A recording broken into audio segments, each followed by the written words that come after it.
તમે જોયેલા છો કે તમારા ઘરમાં પડેલું ઘી તો નકલી નથી ને? કેમ કે શુદ્ધ ઘીના નામે લોકોના રસોડા સુધી ઝેર પહોંચાડવાનું એક મોટું કૌભાંડ સામે આવ્યું છે અને તપાસમાં જે વિગતો સામે આવી છે તે ખરેખર ચોંકાવનારી છે.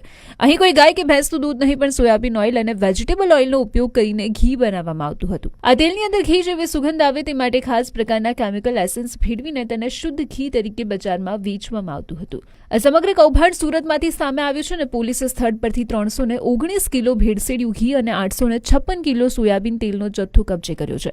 જોકે પોલીસે આ કૌભાંડના મુખ્ય સૂત્રધાર અલ્પેશ સાઠલિયાની ધરપકડ કરી છે અને કારખાનામાંથી ઘી બનાવવા માટેનો સામાન અને એસેન્સ સહિત કુલ 2.11 લાખનો મુદ્દામાલ જપ્ત કર્યો છે. આ શખ્સ કેટલા સમયથી આ નકલી ઘી બનાવી રહ્યો હતો અને સુરતના કયા વિસ્તારોમાં તેણે આ માલ સપ્લાય કર્યો છે તે દિશામાં હવે લસકાણા પોલીસે તપાસના ચક્રો ગતિમાન કર્યા છે. પણ બજારમાં સસ્તું ઘી ખરીદતા પહેલા તમે સાવચેત રહેજો, કારણ કે નફાખોરીની લાલચમાં અલ્પેશ જેવા તત્વો તમારા પરિવારના આરોગ્ય સાથે